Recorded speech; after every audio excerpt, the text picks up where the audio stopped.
All right, here now to talk about it, Republican Congressman Trent Franks and Democratic Congressman Adam Schiff. We're going to talk both NSA and the deteriorating situation in Egypt. Gentlemen, welcome to you both. Thank you.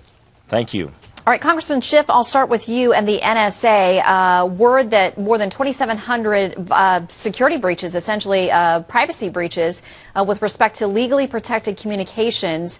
They say it was inadvertent. Is that a good enough explanation for you? Well, it's not a complete explanation. It is accurate to say that these are not intentional errors. Nonetheless, there is a great number of them, and this is just one quarter, so it's very concerning. And I think there are a number of forms that we ought to bring about. You mentioned at the top of the segment the metadata program. And I think with all of our programs in the intelligence area, we have to ask three questions.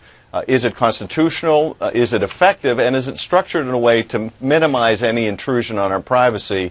And that metadata program, I don't think, is structured in a way to minimize an imposition on our privacy. That data could be held by the telecommunications provider. That would be much more respective of the privacy rights of the American people, and we could still get the information we need by going to them when we think a number is connected to a terrorist plot. So I think some of the programs need to be restructured, and I think we need more safeguards and transparency in the FISA court as well to deal with some of these problems.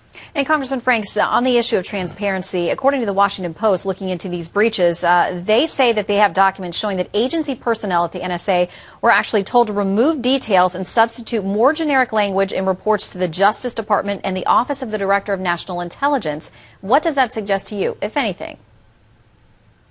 Well, it suggests that we must hold all of those individuals acutely accountable, because the reality is we have a challenge balancing our need to be able to ascertain where and what terrorists are doing, while not at the same time doing something that would abrogate the constitutional rights of the American people. And there is a way to do both, but it means that we have to walk a fine line, and those people that are in charge of those processes must be held accountable to walk that fine line. All right, I want to turn to the issue of Egypt as it continues to foment there today.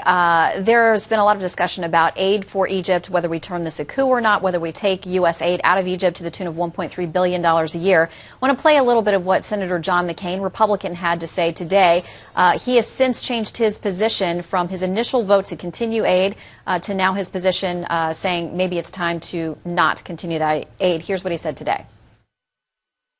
We know that the administration called in the Egyptians and said, look, if you do a coup, we're going to cut off aid because that's the law. We have to comply with the law.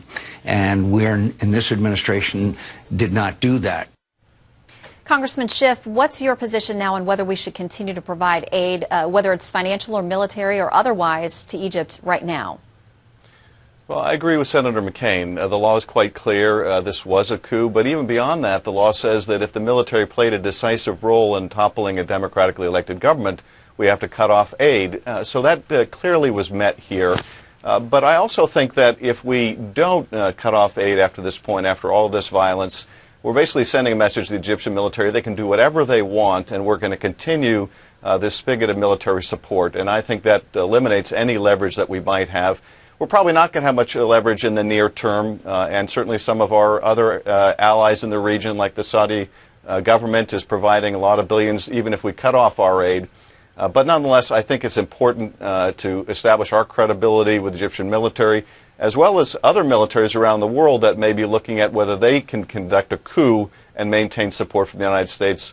So I agree with the senator. I think we need to cut off aid and help leverage that to reduce the violence and say, Egypt, you've got to put your country back on a democratic path if you want us to resume our support. Congressman Franks, final word to you.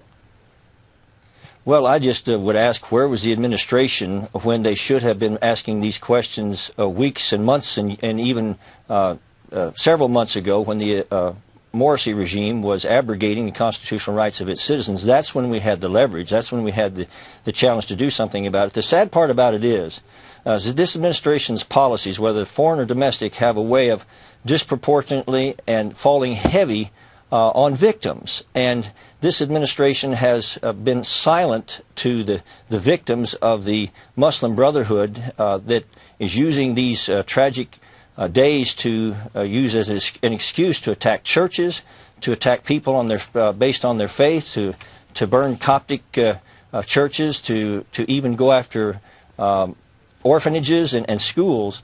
And the deafening response of this administration lets those victims continue to languish. And I just have to say to you, we all understand the need to make sure that we have popular elected governments. But the history is replete with popular elected governments that created tremendous tragedy in this world. And this administration now is in the position of trying, it seems to put back into power the Muslim Brotherhood, which they helped put in power in the first place in Egypt, which is the original tragedy that caused all of these things to occur in the first place. Congressman Franks, Congressman Schiff, thank you both for your time today.